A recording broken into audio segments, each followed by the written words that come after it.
नमस्कार विद्यार्थी मित्रांनो, स्वागत आहे तुमचं लर्न विथ मी आपल्या यूट्यूब चॅनलमध्ये। आज आपण बघणार आहोत मराठीचा 7वीचा पॅटचा पेपर, जो की 11 एप्रिल रोजी होणार आहे। याचा आपण पार्ट 2 बघणार आहे। पार्ट 1 मध्ये मी पूर्ण एक्सप्लेन केलं आहे, व्हिडिओची लेंथ वाढेल म्हणून पार्ट 2 अपलोड करणार आहोत।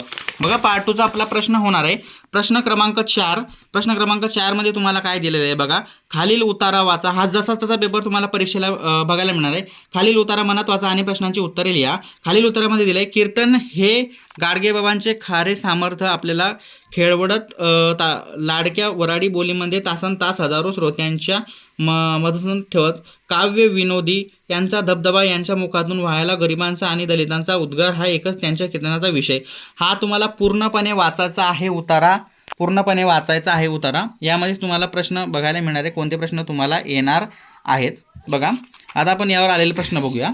बघा, प्रश्न क्रमांक तुम्हाला 1 यावर विचारला होता, गाडगेबाबांचे खरे सामर्थ्य कशात होते? योग्य पर्यायाच्या क्रमांकास गोल करा। प्रश्न 1 मार्कासाठी विचारला होता। त्यामध्ये बघा, तुम्ही कीर्तन गाडगेबाबांचे खरे सामर्थ्य कीर्तनात होते, याला गोल करायचं तुम्हाला। तसं गोल केलं भेटला तुम्हाला 1 मार्क। तसाचा पेपर तुम्हाला बघायला मिळणार आहे। गाडगेबाबांच्या कीर्तनात कोणता उपदेश करत असत? खालीलपैकी कोणते 2 उपदेश लिहा। पहिला आहे, देवळात जाऊ नका, मूर्तींची पूजा करू नका हे सांगत। दुसरा आहे, प्राण्यांची हत्या करू नका। हे 2 उपदेश त्यांनी दिलेले। तिसरा प्रश्न बघा, आणि लास्टचा प्रश्न येतो आहे आपल्या याच्यामध्ये, ठीक आहे। तुकोबा कोणाला साधू म्हणत असत? जे रंजले गंजले लोकांना आपले मानतो आणि अनाथ अपंगांना हृदयाशी धरतो त्याला साधू म्हणतात। अशा प्रकारचा उपदेश त्यांनी केलेला आहे बघा। आता आपण प्रश्न क्रमांक 5 कडे जाऊया। प्रश्न 5 मध्ये आपण बघूया काय होतं तर बघा, आता नेक्स्ट याच्यामध्ये प्रश्न क्रमांक 5 आपण बघणार आहोत बघा। प्रश्न 5 मध्ये काय दिले, खालील उतारा मनात वाचा आणि प्रश्नांची उत्तरे लिहायची बघा। लहानपणी काही काळ मला दाढी आणि मिशा या 2 गोष्टींचा प्रचंड भीती वाटायची, ठीक आहे। हा लेखक म्हणतात आणि हा एखादा रोग वगैरे असा माझा समज झाला होता की काय कोण जाणे। बायकांना ह्या रोगाची लागण होत नाही हे देखील माझ्या चिमुकल्या मेंदूला नोंदवले गेले होते, ठीक आहे। दाढी मिशांवर पॅरेग्राफ आलेला आहे बघा। आता यावर कोणत्या प्रकारचे प्रश्न आलेले आहेत हे मी तुम्हाला सांगणार आहे, ठीक आहे। प्रश्न क्रमांक 1 बघा, यावर आलेला आहे, लहानपणी लेखकाला कोणत्या गोष्टींची भीती वाटायची? तर याचं उत्तर तुम्हाला दिलेलं आहे, केस व मिशा, 2 दाढी व डोळे, 3 दाढी आणि मिशा। तर दाढी आणि मिशा यांनी लेखकाला भीती वाटायची, तर याला गोल केलेला आहे। ब मध्ये तुम्हाला दिलेलं आहे, इथं आपण ब मध्ये दिलेलं आहे, लेखक व दादा यांच्यात काय फरक होता? तर उत्तर लिहायचं आहे, लेखकाला दाढी मिशांची भीती वाटे, पण दादा मात्र दाढी मिशा काढून चित्रांमध्ये मजा करत होते। तर हाच फरक आहे लेखक आणि दादामध्ये। हाच फरक तुम्हाला पेपरमध्ये जसं तसं लिहायचा आहे, याने तुम्हाला पैकीच्या पैकी मार्क भेटणार आहे बघा। आता लास्टचा प्रश्न विचारलेला आहे, लेखक मुले बाळांमध्ये जास्त कारण, मग 2 मार्कासाठी प्रश्न आहे। कारण लेखकाला वाटायचे की दाढी मिशा हे एखादा रंग आहे आणि तो लागला, त्यामुळे तो मुलीबरोबर जास्त रमायचा। संकलित मूल्यमापन 2026-27 हा पॅटर्न आहे।